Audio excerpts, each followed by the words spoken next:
दोस्तों, आज मैं आप लोगों के लिए बहुत ही महत्वपूर्ण जानकारी लाया हूँ। बहुत से लोगों के मन में ये बात होगा कि मैं ही गरीब क्यों हूँ। ये कहानी आप लोगों के मन जो सवाल है उसका उत्तर मिल जाएगा। वैसे तो कहते हैं भगवान ने किसी को गरीब नहीं बनाया है, उन्होंने हर किसी को इतना दिया है कि वो अपना जीवन गुजार सकें, और अगर किसी को जरूरत से कम भी दिया है तो भगवान उसके लिए कुछ न कुछ ऐसी व्यवस्था कर ही देते हैं, उनका जीवन चलता रहता है।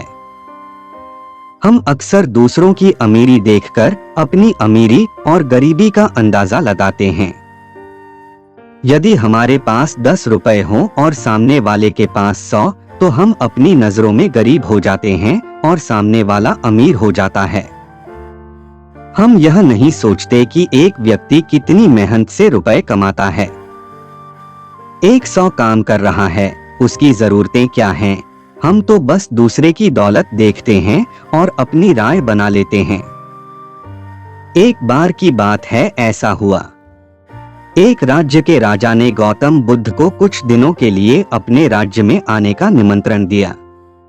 बुद्ध ने उस राजा का निमंत्रण स्वीकार कर लिया और अपने कुछ शिष्यों के साथ उस राज्य में चले गए।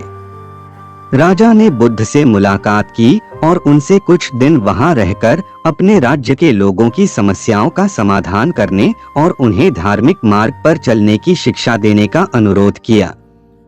बुद्ध ने राजा की बात मान ली और इस राज्य में 3 दिनों के लिए एक धार्मिक परिषद आयोजित करने का निर्णय लिया।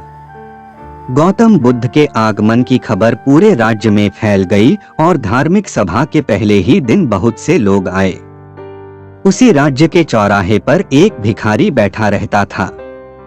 उसे भी गौतम बुद्ध के आने की खबर थी, लेकिन वह सोचने लगा कि धर्मसभा में जाकर और यहाँ बैठकर उसे क्या मिलेगा। जैसे जैसे लोग आएंगे वे मुझे भिक्षा में कुछ न कुछ अवश्य देंगे। पहले दिन कई लोग आए और इस भिखारी ने अच्छी खासी कमाई की। अगले दिन फिर वही क्रम जारी रहा। भिखारी ने भीख मांगने के साथ साथ यह भी देखा कि धार्मिक सभा में जाते समय लोग उदास और दुखी हो रहे थे और उन्होंने उसे कुछ दिया भी नहीं। जब वह बुद्ध से मिलकर वापस आता है तो बहुत खुश दिखता है और खुशी खुशी भिक्षा भी देता है। यही सोचते सोचते दूसरा दिन भी बीत गया। तीसरे दिन जब बहुत कम लोग आए तो भिखारी परेशान हो गया। उसने कमाई नहीं की। उसने सोचा कि बुद्ध तो सबकी समस्याओं का समाधान दे रहे हैं, तो क्यों न मैं भी उनके पास जाऊं और अपनी गरीबी दूर करने का उपाय पूछूं। ऐसा सोचकर वह भी धर्मसभा में गया, लेकिन वहां लंबी कतार थी। बड़ी मुश्किल से उनकी बारी आई।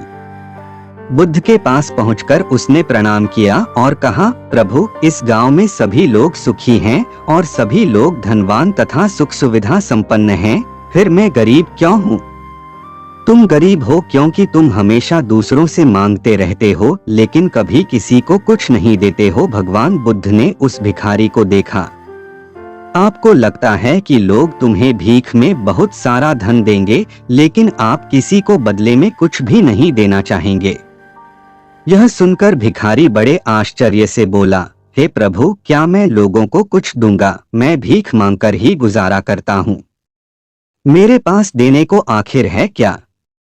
बुद्ध कुछ देर के लिए चुप हो गए और कुछ देर रुककर बोले, तुम बहुत मूर्ख हो। भगवान ने तुम्हें और हम सभी को किसी को देने या दूसरों के साथ बांटने के लिए बहुत कुछ दिया है। आपने एक मुस्कान दी है जिसे आप दूसरों के साथ साझा कर सकते हैं और उन्हें आशा और उम्मीद दे सकते हैं। तुम्हें आवाज दी गई है जिससे तुम मीठे बोल बोलकर लोगों की प्रशंसा कर सकते हो। तुम्हें 2 हाथ दिए गए हैं जिससे तुम दूसरों की मदद कर सकते हो। तुम्हें एक स्वस्थ शरीर दिया है जिससे तुम भीख मांगने के बजाय कड़ी मेहनत कर सकते हो। जिस व्यक्ति को भगवान ने बिना किसी कमी के ये चीजें दी हैं, वह कभी गरीब नहीं हो सकता। आप सिर्फ अपनी सोच के कारण गरीब हैं। जैसे ही आप इस सोच से बाहर निकलेंगे, आप खुद को दूसरों की तरह अमीर समझने लगेंगे और आपकी जिंदगी भी बेहतर हो जाएगी। दूसरों की खुशी देखकर अपनी तुलना दूसरों से न करें। भगवान ने सभी को अमीर बनाया है, बस जरूरत है तो अपनी सोच सुधारने की। भगवान बुद्ध की बातें सुनकर मनुष्य को अपने जीवन का मूल्य समझ में आया और वह उनके द्वारा दी गई शिक्षाओं के अनुसार अपना जीवन जीने लगा।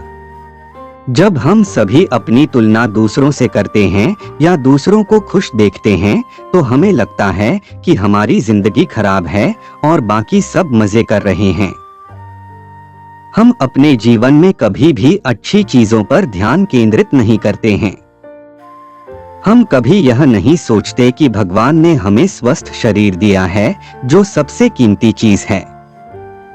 आप कितने भी अमीर क्यों न हो, अगर आपका शरीर उपयोगी नहीं है तो वह पैसा भी किसी काम का नहीं है।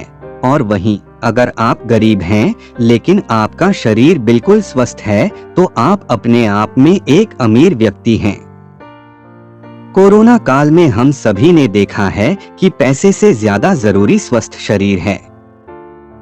इस कहानी से क्या सीख मिलती है, कृपया करके कमेंट करें और चैनल को लाइक सब्सक्राइब जरूर करें। धन्यवाद।